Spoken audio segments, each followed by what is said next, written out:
let's talk about how they got here. The Seahawks did just enough bump, but also maybe that's okay. Maybe they don't need to be the very best. They did just enough.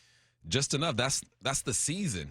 Just enough. A bunch of great individual performances this season. Yes. 2 receivers that go over 1,000 yards, 1,000-yard rusher. Geno throws for over 4,000 yards, 30 touchdowns. Defensively, Darrell Taylor turns it on late in the season. Chinonwosu with 9 sacks, I want to say. Quandre with 4 interceptions, the biggest one of the year this past game. Mm-hmm. You got a Pro Bowl in Tariq Woolen. Like, you look at these individuals on this team and you're thinking, all right, these guys are ballers, but this is a team sport. Guys need to perform week in, week out. And, right, just enough. I can't remember a game where they just blew somebody out this year. I'm looking at the schedule right now. I want to say the biggest win was probably the Cardinals, 31-21.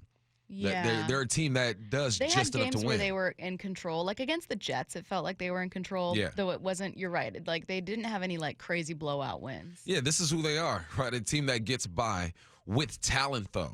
So that's why you look at this San Francisco 49er matchup and you're saying, yeah, the Niners should probably win this game, but you never really know. They still got Purdy over there. Purdy is good. Like Purdy, I think, is going to be a starter in this league eventually. But because he's a rookie, because he's never been to the playoffs, because there's some pressure now, you never really know. So, yeah, just enough. That's the Hawks, just enough. And that counts. You got in the playoffs. It does. And I mean, again, like I can't stress this enough. I know that the version of a Seahawks team that we saw bring the first Lombardi to Seattle and the version we last saw in a Super Bowl were 2 really dominant teams. Right? Like, even though they started their 2014 season, underperforming a little bit, they still finished as a Super Bowl team. And, like, no one was doubting this team. Not really. Mm-hmm. People were looking at it, not giving the wide receivers enough credit or, maybe at times thinking, like, oh, they aren't going to repeat going to another Super Bowl, only because it was rare to do so, not because they didn't know Seattle was a good team. The team that we're watching in the playoffs this time is a lot more like the team that, went to the playoffs in 7-9. Exactly, 7-9 and ended up upsetting the Saints with the Beastquake. Like that's, a lot more of like if you have to choose, it isn't the same, but it's a lot more similar to the team you're seeing now. This isn't a dominant team. This isn't a team that's going to be favored in every matchup. They're 10-point underdogs heading into Santa Clara for a reason. Like I don't look at that line and think like, oh, that's horrible. That's absolutely horrible. I think, yeah, makes sense. The 49ers swept them both times in the season, and both times it wasn't close. The first time was a blowout, and the second time the 49ers were in control for most of the game because they just have a better roster. Like the 49ers are loaded with talent, and everyone knows this. They are the team that people are looking at in addition to the Bills and Chiefs in the AFC or, God, there aren't really like dominant teams in the NFC right now. Maybe the Eagles would be the closest, and even then they're a weak Super Bowl favorite. Like there's not a lot of teams that people are looking at as that's the team you got to beat. And the Seahawks aren't one of them. That's got to be okay. Like, just that's how it is sometimes. Yeah, and sometimes it be like that. And you mentioned that was 2010, I believe, right, Beastquake?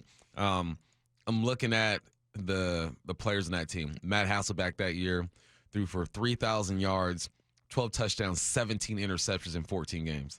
Marshawn Lynch, 573 yards in 12 games. Mike Williams was your leading receiver with 751.